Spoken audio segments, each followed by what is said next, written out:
You're listening to Up in Your Business with me, Carrie McCoy, and I'm speaking today with the smart jack of all trades, I almost said jack of something else, Mr. Billy Mitch Chandler.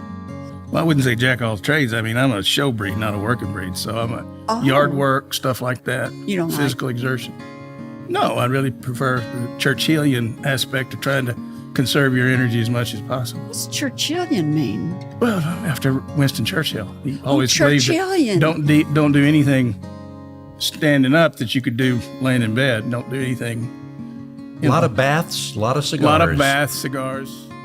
I knew Mitch for probably about 40 years. I served on the Goodwill board with him. I also was an employee of Goodwill when he was still on the board. Mitch was like a brother to me, and I miss him terribly to this day. He loved people, and he loved to tell stories. He was very connected to Goodwill because that's what he wanted to do. He wanted to help people. We met in a television newsroom. He was a producer. I was an anchor and reporter. We clicked instantly. He was the funniest person I have ever known. I know I'm quoting a lot from your book, and you didn't even send me but like 6 pages, but there's just a lot in those 6 pages. That's it. It's a 6-page book, and it's a thin one. Audiobook is only $1. So he was unique. People gravitated to him. He was passionate about Goodwill for many years. He spent, I think, 20 years on the board. There were people who came here for services who didn't have the things growing up that he did. And I think he always felt that his work with this organization was a chance to give something back. Mitch sees the good in people, and he saw the good in the Goodwill.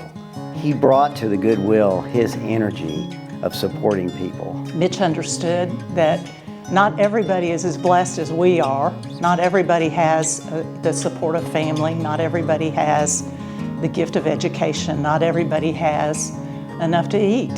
And he wanted to give back to share some of the great good fortune that he had with others. We were sitting eating lunch one day somewhere, and the waitress was talking to us, telling us her life story. And it was pretty clear she had had a hard life. And as she walked away from the table after taking our sandwich order, he looked at her and he said, you know, if you don't have a strong family or a good education, life is tough. When he got on the board at Goodwill, he realized that he could try to make a difference and help people like that, help people who had hit some rough times in life. And he was passionate about the fact that Goodwill did that, and Goodwill believed in that. He believed in this organization. He believed in what it did for people. He was instrumental in the launch of the Excel school, helping get the law changed, helping support the staff.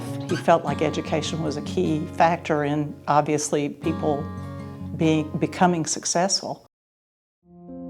And you write about yourself. Will you read part of it for our listeners? Because I think it says a lot about you. And frankly, it's a good descriptor for a lot of Southern baby boomers. Oh, really? Okay. I loved reading it. Did I write this? You did. Well, I was born in Little Rock, Arkansas, raised in North Little Rock, schooled well, made the world laugh, talked too much, loved too little, ate too much, and learned to consume everything around me at a professional level. I used level twice, didn't I? You're right. He would love to know that he's getting this award. He would love knowing that all these people are in the room tonight to think about what he contributed to Goodwill and to think about what he contributed to life in general. He would pretend to be a little surprised, but he would be, I think, overwhelmed with appreciation. That would make him very happy. But maybe more importantly, it makes his family very happy and his friends to know that we're having this chance to celebrate him. Mitch enjoyed life. He was the shadow person behind many successful people in TV, in media, in government, and marketing, and he was the shadow person that supported the Goodwill while he was here. He will be missed. I miss Mitch. Mitch was one of my best friends. I miss him terribly.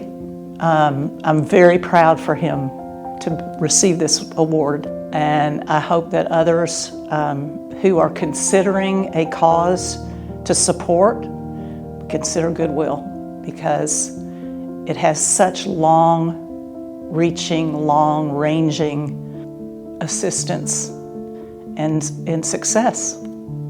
We weren't rich, but we had more than most. The hangover from the Depression was always close by, in the words and actions of the entire family, which was large. I knew from where we came. One side dirt farms, the other side poor inner city Little Rock. For most of the 20th century and before, Arkansas has been a poor state with poor education.